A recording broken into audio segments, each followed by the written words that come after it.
Welcome everyone. Thank you for coming to the NASA Directorate Leadership Roundtable discussion here today. It's my pleasure to be here, and welcome to the senior leaders of NASA for this special session. They're coming from the NASA Science and Exploration Directorates for a forward-looking conversation on where the agency's heading and what it's doing.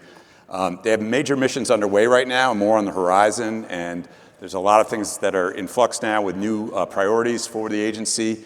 So we hope to have a nice dialogue around these topics. So with me, to my closest on the right here is Dr. Nikki Fox, who's Associate Administrator for the Science Mission Directorate. She's leading the agency's pursuit of scientific discovery across the solar system and beyond.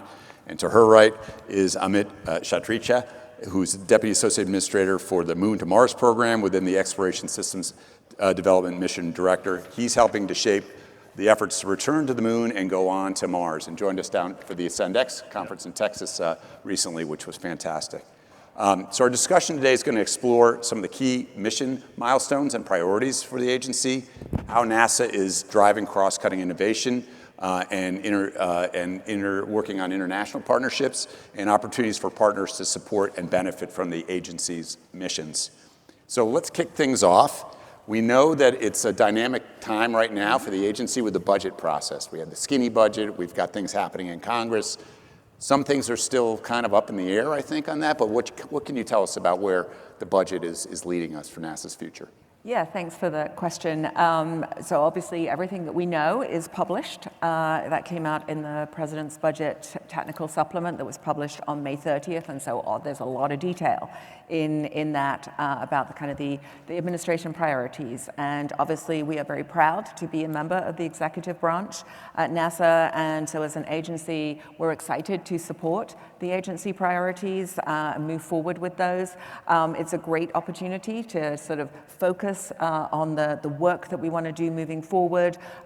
As always, we sort of mix what we can do with the resources that we have. Certainly for NASA Science, we are sort of reshaping into a smaller footprint. That is not going to affect the quality of what we do. We're still really excited about the missions that are supported. Moving forward, always excited to support Moon to Mars. And it really just shows the hand-in-hand way that we think of science and exploration. Science is exploration. That's what we do. We just don't have people. We do the exploration with the uncrewed, and the opportunity to actually join with the human exploration teams and really help to shape and focus the science of what they're going to be doing is just a really great opportunity. I agree. I mean, I think, Clay, that we are agents of policy, and the budget question is important. I think everybody here wants to know kind of what that signal means in terms of the way they're sizing their businesses or their other activities, and I think that's a fair question. But pretty much all I think about is our performance and how we're executing. And so that tends to take up 99.9% of my time in terms of trying to figure out how these missions are going to come together and execute. Well, I know it's a dynamic process, and Congress is starting to try to put their imprint on it. We'll see what comes out of the budget process, which I think a lot of people are probably following every day. I know I am, reading AIAA, trying to keep up with what's happening in the House and the Senate and what's going to end up ultimately at the end of the day, what it'll look like at the end of the day. So stay tuned on budget in terms of where some of these priorities are heading. I think that maybe some of the good things is, as you say, around exploration, Moon and Mars, that are happening, and some of the exciting things, other things in the space sector where we're really leaning into things like commercial space and working with some of the partnerships with commercial operators, which is great for the industry folks that are here. Yeah, and I mean, I think we have performed under dynamic periods many times before, and I think to Amit's point, staying really focused on the missions that we're going to deliver for the nation is really the key driving thing.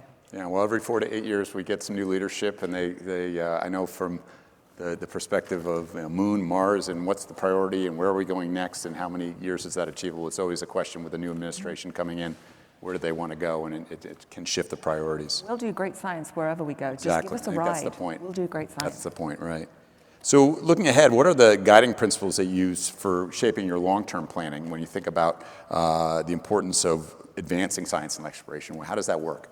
Yeah, I mean, obviously we have in science, we have our decadals that come out from the National Academy, and we take this very seriously. They lay out almost a blueprint for what the highest priority science that the community is interested in. And so we always have those front of mind. Of course, on top of that is layered the administration priorities. And so for me, it's finding where they intersect. And there are many, many examples of where they intersect. And then just getting back to the performing in that space. So, with the decadal priorities, just really embracing those with the lunar priorities, looking at different ways of doing those, either by joining with the Artemis missions, through our CLIPS programs, and enabling that decadal science on the moon is a really important thing. While we're with heliophysics, huge focus on space weather, that's exactly what we need to be able to protect our astronauts as they go first to the moon and then into deep space. And so really looking for those intersection points is really key. Things that are important, like disaster recovery. We just had our amazing response from our earth science teams down in Texas, something that's really near and dear to the agency because so many of our family, our NASA family, are in Texas, and looking at the way they mixed, using the uncrewed with, we had a WB-57 coming out of Johnson, joining a UAV SAR coming out of Armstrong, and mixing those together with our satellite data and getting that data into the hands of people that really need it to make those critical life. Mixing, so these were unmanned aerial vehicles working in tandem with satellites? Absolutely. We have the satellites, we have the airborne. We're very proud. I mean, that's actually a really great example of cross-directorate work, because, working so closely with our aeronautics partners to be able to actually deliver that critical data. And so we were, on with the first responders, actually making sure that the data that they needed, whether it was a map of like landslides, whether it was a flooding area, when is it safe to go in and actually help people. That's something that's critical to everybody.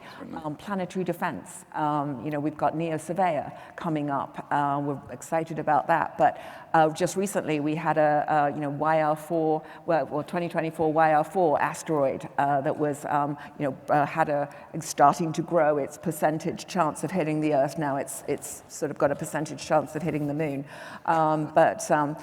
We were able to track that and actually quickly determine whether or not that was going to be a potentially hazardous asteroid. We just found an interstellar comet. Sorry, I'm geeking out. We just found an interstellar comet. It's the right crowd for that. I know. Only the third one we found, coming from outside the solar system, journeying through. And so, those, I think, planetary defense is a really big sort of thing for us. Also, growing plants in austere environments, supporting our moon to Mars, making sure that our astronauts are safe. So many places where decadal science really intersects with administration priorities. Fantastic. Amit, you want to comment on? Well, I was listening to Nikki, and every time she talks, I go into student mode and I listen. So frankly, I forgot your question, so can you say it again? So it's guiding principles shaping the long-term planning for NASA and science and exploration. Science and exploration together, I think Nikki said it perfectly. I mean, we're sending astronauts to do, we said, you mentioned earlier the plan. The plan has always been, enable deep space exploration for humans on the exploration side. That's been the plan. It's essentially what we've been working on is invariant under choice of destination. You can choose how you want to retire risk at particular destinations. I think there's smart ways to do it in different ways. But at the end of the day, it's to continue to explore, to go to do Mars, to go beyond that. But I think the sustaining principles, from the tactical level, have become very clear to me over the last year or so where we are.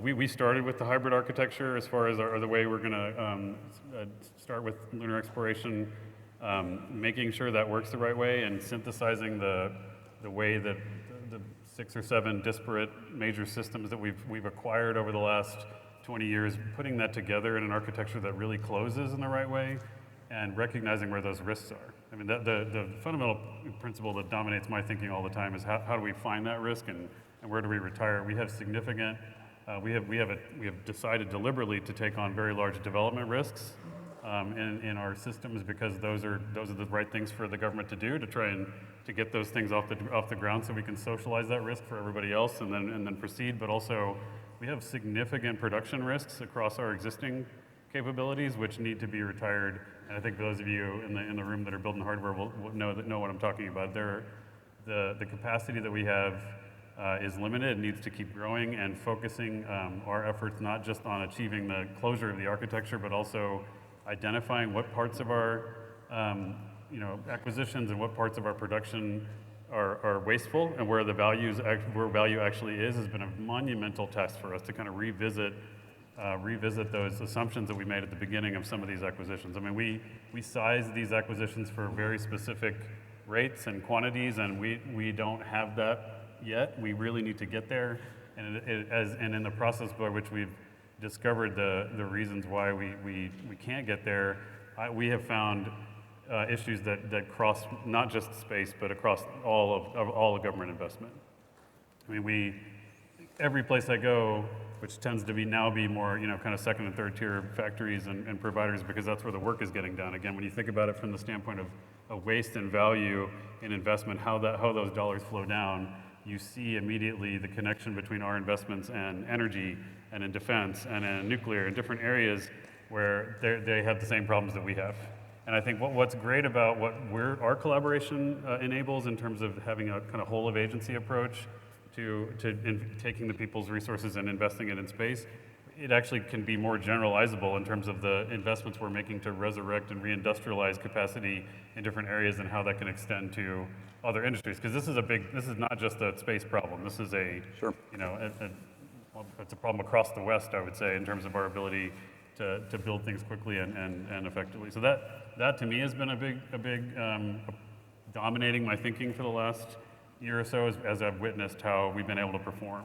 So you're collaborating with a lot of other U.S. departments and agencies, yeah? I would say, the direct agency collaboration is not something that, I would love to do more of that. That's difficult to do as you kind of bend it up through the various silos. But really what I'm saying is investments in particular areas, different sectors, different suppliers, different regions of suppliers, if we can do that and we can help folks use those resources to retool their capability and also attract the workforce, because it's very, I have to say, it's probably really easy to attract workforce if you tell people, hey, you're building something that's going to go enable these amazing missions. At the same time, we need that workforce and those tools to actually enable things that might seem more mundane, but that are fundamental to American infrastructure across the country. So that's what I'm saying. It's coincident investment. Of course, there's a big push to bring manufacturing back here to the United States. Yeah. And not that I think it ever left, but there's, I think, lots of places where we can use more talent, more focus, yes, and try to figure out how do we do it efficiently. And so that's what's key to supply chain. What's key to that is, as a buyer, as a government buyer, we have to enable that in a way that's not just, hey, we really want to reshore these industries. We have to set our organizations up and our acquisitions up in a way that actually enables those dollars to go to the right places, right? Because if I have a large, kind of overhead, bureaucratic overhead inside the government, that turns me into a buyer that ships my org chart now down to every one of the suppliers and the primes that try and answer the calls that I'm setting out. If we set our priorities at the point of use of value, at the point of use in production, then I think those monies will more efficiently flow to those areas where we need the most help. So, Nikki, let me take on that from that question, the answer that Amit provided. We talk a lot about kind of NASA's role in the space economy, or as an engine for the space economy, and the private sector, right, integrating into that role. We see a lot of movement now towards the commercial space sector, and I'll just note that commercial space now has more satellites in orbit than all the rest of the world combined. Just one constellation of 9,000 satellites is more than the rest of the world combined in terms of activity in space. So how do you think about that from a NASA viewpoint in terms of being an engine for that or fostering that collaboration with the private sector? Yeah, I think we have a great opportunity particularly with NASA science. What we do is very inspirational. It's always pushing the boundaries. It's always doing first of a kind. And we've leaned in for many, many years in partnerships with industry, with commercial partners. For example, taking in Earth science, the commercial data buy, we're the biggest purchaser And our sort of unique role, and I always like to think of where the NASA-ness is, it's where we are, the unique role, is that really the commercial companies want us to verify and validate their data because we support 75% of Fortune 100 companies with NASA data products, whether that's with the commercial or whether it's a NASA-built spacecraft, but that's the kind of reach that we have. And so there is that NASA unique role that we do in that. And then you sort of push it to the sort of the other extreme, and you take something like the James Webb Space Telescope. And if you think if somebody in industry went to their CEO and said, hey, I'd love to build this telescope, the CEO is going to say, where is the business case here? How is this going to close? But when NASA has this inspirational mission, everybody wants a piece of it. Everybody wants to work on it. And then everyone's really proud of it. And then if you look at the James Webb Space Telescope alone, I mean, I know we can talk about the budget, we can talk about the schedule, but when you look at the technology and the spin-offs and things that have come, there is technology that was developed for the James Webb Space Telescope you use every day that you didn't even know you needed 20 years ago. Your cell phone cameras, things like LASIK, that precision deployment is now that all of the software and the modeling that they did for that, it's spawned a whole new area of modeling. It also drove the power of precision eye surgery. And so there are all of these things that even though you might say, well, this is a big, look at what else it drives, and so there are so many quantum computing, looking at what we do on the space station with the Cold Atom Lab, all these things that are fueling safe clinical trials for medication that comes from things like tissue chips on the ISS. So there are I feel like NASA is kind of that catalyst and the inspiration. And it is hard to think of a NASA mission. I think it's impossible to think of a NASA mission that doesn't have a really firm commercial or industry partner. There was back in the day when NASA was the only one that was really building spacecraft. Now we hardly ever build in-house builds. We actually are going all the time to industry. You build the bus, we'll bring the instruments, up we go together, and just really sort of fueling that. The launch cadence that is really, looking at how we do the Veda launches, so these sort of venture class launches that we're doing. Just going to brag because I just launched Tracers an hour ago, and that is under a Veda contract with SpaceX, and actually a Millennium building the buses for that. We have Escapade coming up with Rocket Labs building the buses, Blue Origin launching it on the second New Glenn. We really do lean in, and I cannot think of a NASA mission that doesn't have major commercial or sometimes international. Even if the ROI is not there. Absolutely. For the exploration goal. For the whole thing wouldn't be, but the ROI on, hey, we built this for the James Webb Space Telescope is pretty big. Yeah. Amit, any comment on that? Yeah, again, I think the N in NASA means something. I think we know that that's a real thing, and it's applied because we want our citizens to believe that enlightened government can do amazing things, and also there are reasons why that we want to make sure we lead, and that's their national interest there. You can't avoid it. I think you guys, that should be pretty clear. But and to pull on Nikki's point a little bit, 85% of our dollars go right out the door through acquisitions the minute they come in. So that has always been the case. The question about the role of the government in enabling commercial industry is, I think, so fundamental. That I think. This crowd probably knows it better than anybody. Out of the caves, up the mountains, across the oceans, out into space. Every time we expand our range of action, commerce follows, right? That is the point. That's always been the point, and the way governments can kind of socialize that risk is by building destinations or investing in technology. I think that's also clear. I think what's really interesting that I've seen, and we're trying to infuse back into the way we build our own hardware, and we don't talk about this a lot, is ingesting best practices from industry now into our own in-house developments. But that's something that we really need to do as well. So there are certain, when the government builds hardware on its own or provides GFE or does the make decision separately, we tend to throw a lot of our lessons and processes at it. But when we witness the success of industry, when private capital is moving and there's real commercial interest in doing it, that we've learned from that as well. So it is now. I feel the loop is closed better. I really want more of that. Because we do provide hardware uniquely for some of these hybrid and sometimes even proliferated architectures that need to work. But when we do them, we need to do them in the way that is best practice. I don't need a 1970s soldering standard to make a particular, I mean, we have to pull that in. And so it is a really elegant sort of flow of information and ideas between the government interest and also and innovation that's going on in this sector. Well, certainly commercial resupply, commercial crew drove a whole new creation for the LEO economy. I think that now we see the CLDs coming as the next wave of that. Right. So a lot of benefit that came out for that for the rest of the space industry and building the LEO economy. I think that came out of that, reusable rockets and a lot of capability for human spaceflight. So you talk about a little bit about partnerships and the kind of partnerships that NASA's in right now. How do those help foster growth in the community? You want to start? I mean, there's so many, and we get this question a lot in terms of maybe it's a variation of what you're asking, Clay, but how are we doing these? How are we engaging in these partnerships? What is kind of the new partnerships that we've thought about? I think we've exhausted potentially almost every form of public-private or kind of fixed price or cost type. I think to me what's the most important point about that is that the acquisition is people ask me this all the time. Do you like this type of procurement? I'm like, I don't like a type of procurement any more than I like a Phillips head screwdriver. If I have to drive a Phillips head, I'll use a Phillips head screwdriver. That's what the tool is for.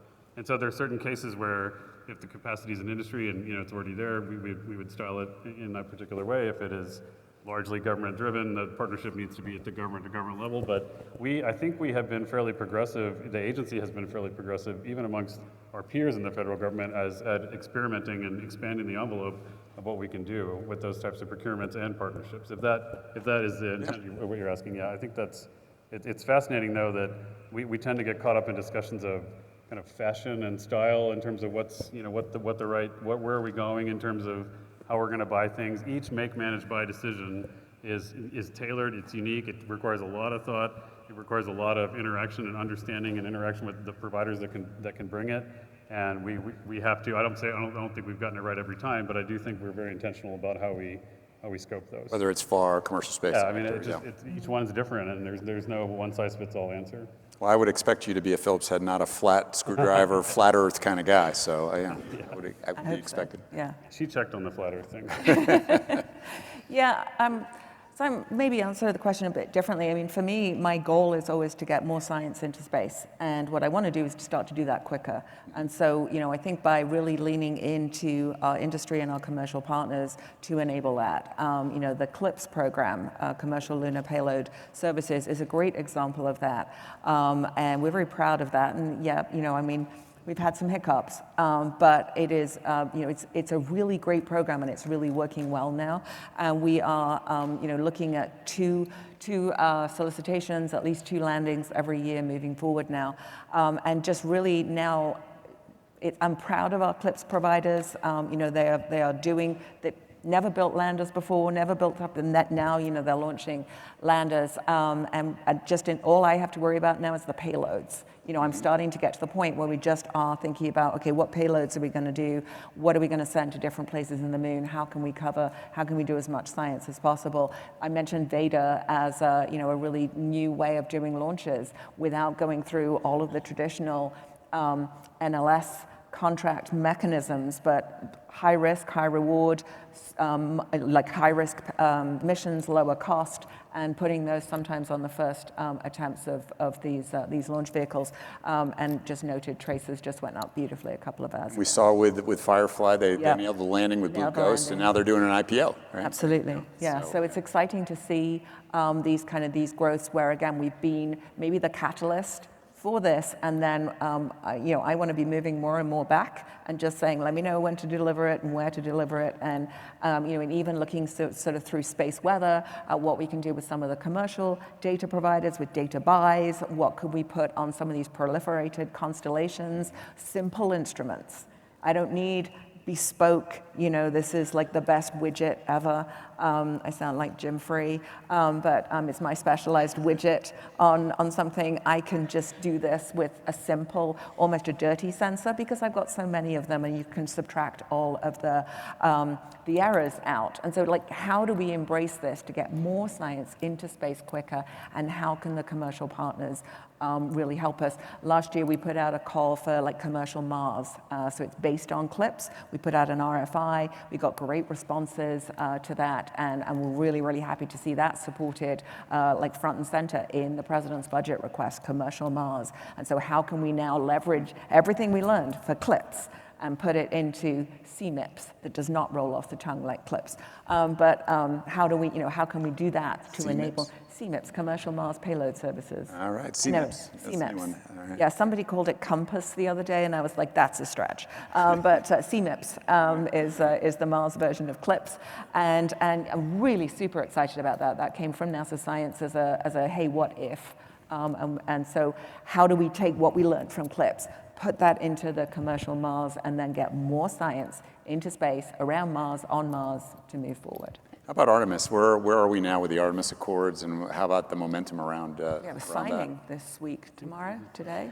Yeah. There is. I mean, it continues to become the kind of, I think, reinforcing statement of our values. It's always been about norms and standards and making sure we're leading with those norms and standards, and I really think that's super important in terms of what the light that we shine on the world, and that people come to that light, and then that's important that we're leading that, and that those values are being preserved as we explore, because our adversaries are not wanting to do that. It's a very important point. But the Accords are an incredible instrument. That the program itself is continuing to make tremendous progress. We have the entire Space Launch System is stacked in the VAB now. We've got right now the Orion spacecraft is all the fuels are being loaded. We're going to transfer it over and put the launch abort system on, and then send it over to the VAB hopefully in about 6 weeks, which would be fantastic. We get that going, start stacking, do final integrated tests, and then roll that stack out to the pad for testing. Remind the audience, what's the mission objective for this next one? Objective is to the real mission objective for me is to make the organization ready for crewed flight. That's the real mission objective, which in and of itself, as an organizational objective, might seem a little nuanced. We are launching the vehicle. We're going to put it on a free return trajectory, and we're going to bring it home. So it's a little bit gentler profile than on Artemis 1, which was designed to push some of the enveloping characteristics that we had protected for. But the mission is basically to qualify that system for crewed flight. And we know, in terms of the spacecraft itself, a lot of that was work during Artemis 1. A lot of it we learned some lessons, but to me, the organization being able to move to that state of readiness is also probably the biggest challenge, right? And it's difficult. We've had, this has always been a challenge for the agency to transition new vehicles into crewed flight. And I think to play a little bit on what Nikki was saying, when we think about commercial acquisition and think about the risks we're willing to take up front, and they've done an amazing job of not only doing that, but also having the stomach for it when it doesn't work. When the realization of some of the of the reliability assumptions we made at the beginning or tend to be realized, right? But you have to have the stomach for it. You have to have the stomach for, well, maybe these sensors aren't going to be perfect, but in these particular cases we can get really meaningful data.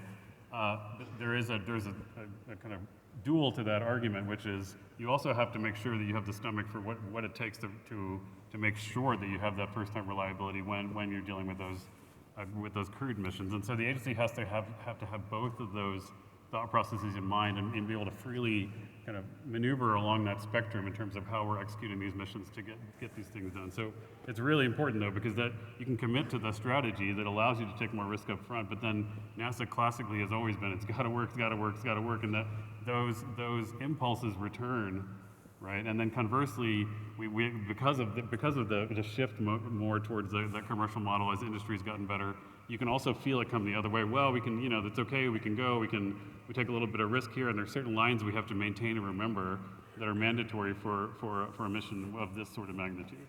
Sure. And so that's been a really interesting kind of play between the two. But I think, again, that's why this is hard, but that's why that's why we have geniuses like this one sitting next to me to go work on those problems. So, Well, human spaceflight is always one. I've seen dozens of missions fly in my day, lots of commercial satellites, but it always something different when you have humans on board. it is, and it's funny too because sometimes we fail to recognize that a lot of the hardware we build that doesn't have humans on it, also humans rely on that in life and death situations, and that's the point Nikki was making, right? That even though we kind of cross-apply those things, and so sometimes we get a little ahead of ourselves about human rating and it being the high holy grail of reliability. It's not. It's really more of a it's the rigor that's put into the process. It's what you do with tests, but just because of that, something like a web or something like that as complicated a machine, I think also requires the same amount of care and attention to that first-time reliability too. So it is a spectrum. It's easy to kind of want to chunk it into different partitions, but it really just depends on what you're trying to do and how comfortable you are with it not working. Mm-hmm. The other objective is to take my science payloads with Artemis, Yeah, that's which I'm sure is what he was going to say. I'll pick up all the rocks. Literally, we're sending the crew there to do what Nikki's telling us to do, which is do the field geology, deploy the payloads, do all those things. And so we're excited to take advantage of it. We actually had science in Artemis 1 in the Orion capsule. We had several biological and physical science experiments in there. Artemis 2, we're sending Avatar, like tissue chips, up to look at the effect of deep space radiation as well as microgravity on human organoids, which are, that's really great. On Artemis 3, we have similar payloads, and then we also have the deployed payloads going to the surface, looking at moonquakes. We've got a laser reflector array, and then LEAF, which is a space biology looking at how plants will adapt to that environment. And so it really is, again, I just want to get science into space, and we want to support Moon to Mars. And so any up mass that we can take from Amit, we will absolutely take that and do great stuff. We just selected instruments for the Lunar Terrain Vehicle, handheld instruments for the crew. Looking forward, we've already got the geology teams for Artemis 3 and 4, to Amit's point, working with the crew on, what rock to pick up kind of thing. And so it's, that really it's just for us with Artemis, it opens up so many opportunities to take advantage of getting the science into space and then bringing the samples back with the later missions, as well as supporting it with all of the robotic missions. Lunar Reconnaissance Orbiter just doing an amazing job of mapping out the surface of the moon and helping to select the landing sites for the future Artemis missions. So hand in hand, the science and exploration. Okay, what are you most excited about right now? What's on the radar looking forward that gets you jazzed when you get up in the morning? They don't pay me to get excited, Clay. Unfortunately, that's kind of not the job I have. Delivered perfectly there. That's what I get paid for, to be excited. I'm the worry guy. She's the.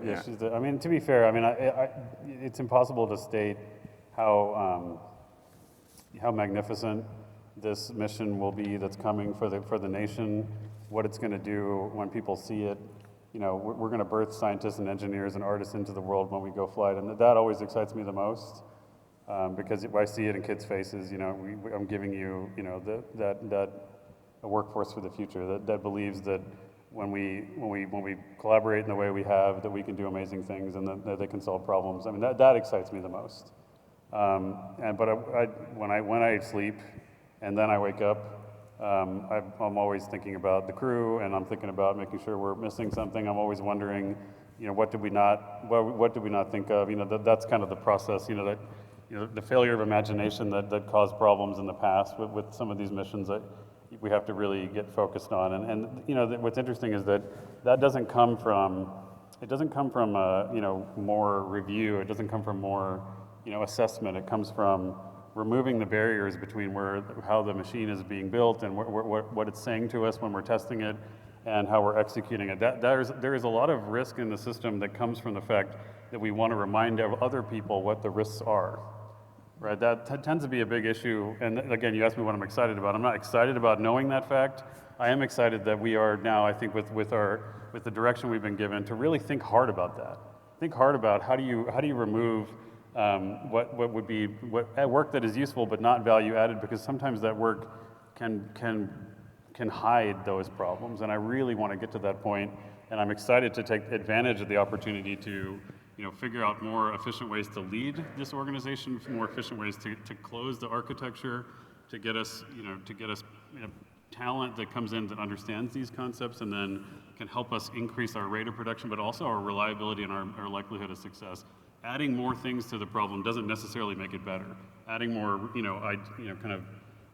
analysis of our problems and how they work doesn't always make it better. In fact, most of the time it doesn't.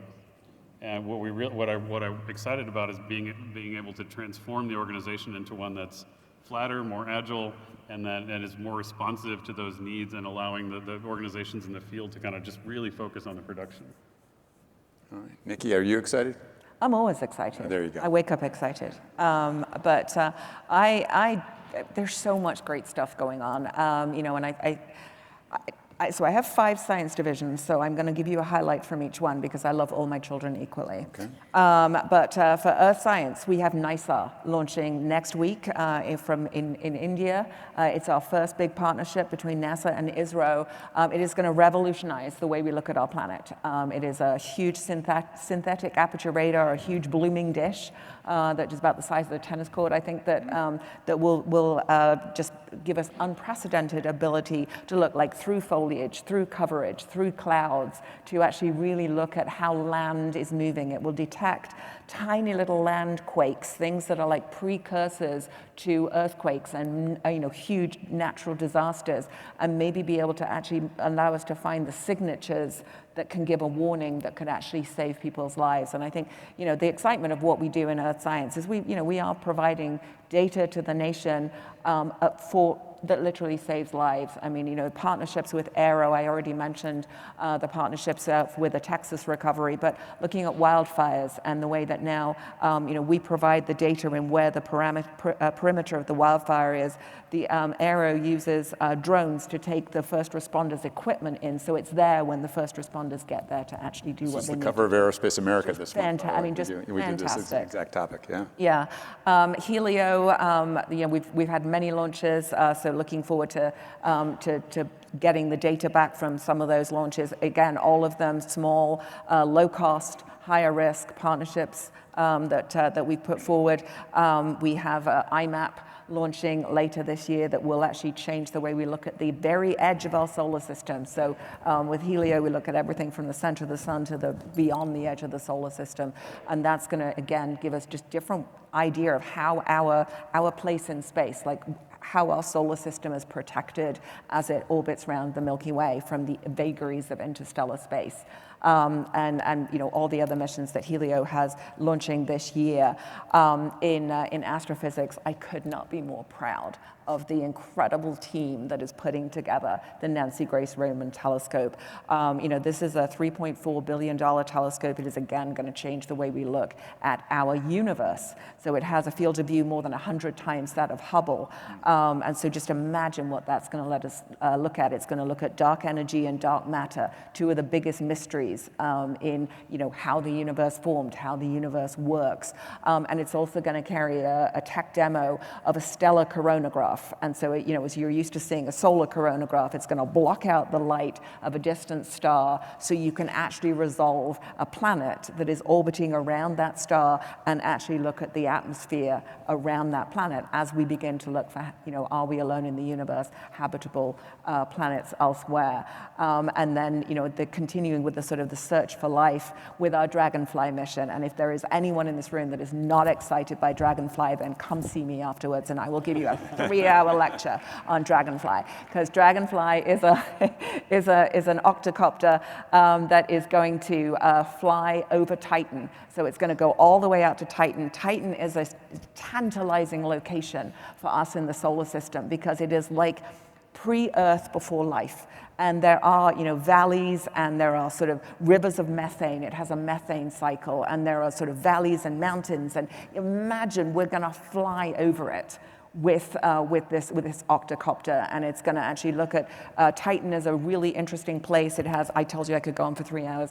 It has long carbon molecules. It has methane. It has all the ingredients for life. Why didn't life form there? Did it? We don't know. We're going to go find out with Dragonfly, and then I will, finish up with Avatar with our tissue chips that we are looking at just how somebody would be able to survive a mission to Mars. That's a sort of a stretch goal for us, but we want to actually send organoids out to Mars and look at how they will, how the human body would adapt to that long duration trip to Mars. So lots of really, really exciting things going on, and I've given you 5, so I promise I'll stop. I'm dying to go on and tell you about another 10, but keep going. She's on a roll, right?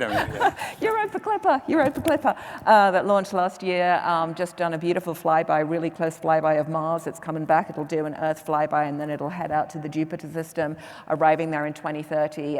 It will explore the moon Europa. It is kind of in a sort of, I think of like a partnership with Dragonfly, even though they're separate missions, but Dragonfly will search Titan looking for these ingredients of life. Europa Clipper is going to hopefully fly through these plumes that you can see coming out of Europa through this. There's a big ice crust, and was there ever life, in there?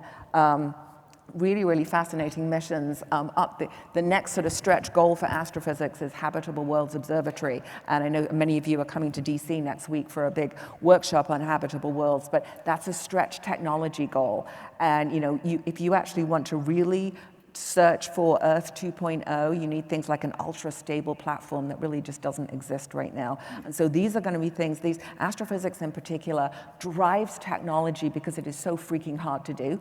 And so it drives the technology that then can be used in many, many other places. Parker Solar Probe, everyone knows I got to mention that one.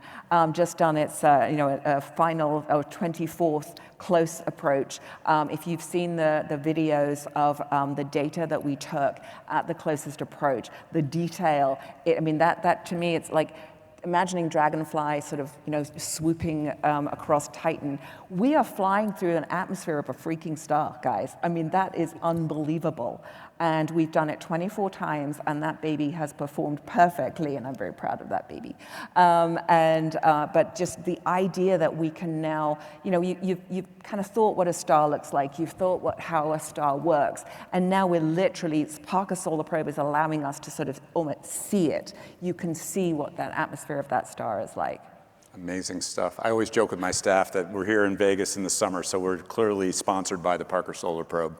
All I have to do is look up and you feel that. So I imagine with all these data streams coming down, with all these missions, that the evolution in computing now with AI and with quantum is going to help us in terms of the discovery. So can you talk a little bit about that and where that is with leveraging the things that are happening now? Yeah, just what we do with AI is really transformative, and a lot of it is putting together many, many different data sets and actually being able to sort of, coordinate them. We do these foundation models. There'll be one foundation model for each of the 5 divisions, and then, everybody can use it together with our open science initiative to really, help them do their own analysis. Something like the Nancy Grace Roman Space Telescope is going to take, it's going to look at the light from over 1 billion galaxies in its prime mission time. That's a lot of data.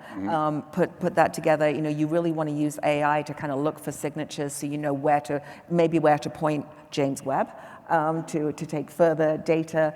Putting all that together and just allowing AI to do this kind of analysis. Earth Science has been the biggest user of AI from the get-go. Space weather is really ripe for that, finding those features on the sun and actually being able to use those to predict what that's going to drive throughout. It's just really amazing opportunities, and really, really leaning into AI, ML all the way through. And then many also for modeling for... I was going to say for modeling risk and things. Well, it's interesting. That is definitely an area we need to go. I think I've seen it where I've seen it best deployed, at least in the on the manufacturing side, is in a lot of different newer software-based manufacturing, which is really helping us provide some resiliency in those supply chains. So that's exciting to see the uses of that in terms, especially in structural development. Our ability to detect flaws and voids and prints and things like that. It's awesome to see what these guys can do I think, you know, and of course, like in the business system side, you know, we really need to get better on that in terms of incorporating kind of more modern business systems and how they're used to detect, you know, kind of give us insight into the entire production capability and where problems are, the ability to detect them early and prevent them from happening in terms of, you know, deliveries and, you know, making sure we're staying on plan, but also, you know, making sure we're not missing, you know, key connections between, you know, disparate parts of the production, especially as you have this large, you know, enterprise coming together. I think one unique application which we are trying to do relatively quickly, because we're going to lose the ability to train, is learning, is thinking about how we're going to use space station and some of the existing assets we have to use that to infuse what modern operations and control systems are going to look like in the future. You know, when you're dealing with, and again, one of the exciting things is, you know, the push for Mars from the administration has kind of made us not think serially about it. So there's a parallel path that we're taking in, you know, in terms of some of the investments in EDL. And Nikki talked about the payload delivery stuff, but thinking about the Mars transit problem, thinking about the deep space exploration problem in general, you know, it's pretty clear the command and signal latencies are going to be so high that you can't use the same operations concepts that we used, you know, in low Earth orbit. We are very, very good at closing the loop, you know, with those sorts of latencies, but 20, 30, 40, 50-minute signal times when you have extremely complicated systems and crew on board, how are they going to use the evolution of those technologies to gain insight into the machine that they're flying? Insight that in some cases might require immediate action that doesn't allow us to close the operations loop on the ground, and also how we can take that compute to the edge of the problem. And so we have, you know, if you think about how to manage an operations center on the ground, you're always going to have an Earth-based control, but the further you go away, you have to be able to, most of that computing has to be at the edge, and the algorithms that are helping the astronauts detect and prevent failures also plan their activities, you know, plan their science activities, has to be running there, and we need to be able to use the data we have that we've learned from 25 years of operating a highly integrated spacecraft in low Earth orbit, plus everything else that everyone else is doing, to learn from how their machines are operating in orbit and use those platforms to train those systems to sense deeply into how these machines are performing. And, you know, we're good at kind of deterministic, you know, calculations and failure definitions and, you know, isolation of different failures. This thing fails, we go do these things. But there's certain parts of a spacecraft that speak to you in ways that aren't just, hey, this thing is about to fail. You know, like for example, the power system on a spacecraft is kind of like the circulatory system in your body, right? If you, and in many cases, you'll see fluctuations in the flow of power that maybe just seem normal because they're within your specification, they're within your, you know, power quality thing. But it could also be the information that's telling you that you maybe have a roto machine that's degrading somewhere, and a bearing's about to fail, and that's a really important and cool thing if we can get those technologies to help us pick up on those types of anomalies, pending anomalies, maybe teach us different ways to manage the system differently and prevent failures as they go forward, give us more in-space and transit reliability to do that, and surface habitats as well as for transit vehicles. So I think we need to do that while we have the assets we have, and as we're putting more assets up, that needs to be a fundamental, I think, evolution of the technology in those areas, because we absolutely have to do it, and not taking advantage of it right now is difficult. It's hard, you know, our systems are embedded, and a lot of them sort of classically built, and so it's difficult to put that decision loop inside of the spacecraft, but it's very easy to use them as decision aids or as side-by-side, you know, ways to supervise the way the machine is performing, and I think it's a really exciting area of investment for us, really. Yeah, I was talking to the general earlier this morning about Golden Dome and the decision chain around that, and they're looking obviously seriously because you've got a matter of just a couple of minutes to make decisions within that chain, and so this kind of technology is going to have a huge impact, I think, on the ability to defend the country from a missile attack. So just in closing, you know, we've talked a lot about it at this conference about 2050, so we're talking about what air and space looks like 25 years out. Crystal ball, we won't hold it to you. Maybe they'll be around. We'll invite you back for Ascend 2050, maybe. I don't know. Who knows? Longevity, right? I was at a conference on longevity. I think we all might live to be a lot longer than, right? Okay, I'm going to embrace that. You embrace that. So what do you think 2050? What would we be talking about in 2050 if you can think about the progress for NASA and science and exploration? what do you think we might be talking about 25 years from now? Well, I mean, that's a really hard question to answer, but I hope that we are still, I mean, there's no limit to the scientists' appetite for doing the next best and greatest thing. I really hope we are still leading the world, and we're still talking about the inspiration and just the motivation that NASA provides, and the great breakthroughs. I would love to say in 2050 we would have found Earth 2.0. And maybe we can start answering the questions of why life formed here on Earth. We just brought back samples from the asteroid Bennu with the OSIRIS-REx mission. We had a press release earlier this year about finding almost all of the ingredients for life, all the DNA, all the right amino acids, everything in those samples, and even a saline atmosphere that you could kind of cook them up in. But why didn't life form? It's all there, pretty much, not quite all of it, but there's the main ingredients. Why didn't life form? These are really, really big questions. Are we alone in the universe is a huge question that has just amazing implications for humanity. And so I'd love to say that we would have found Earth 2.0. We would be able to answer what caused life to spark here where it didn't spark anywhere else.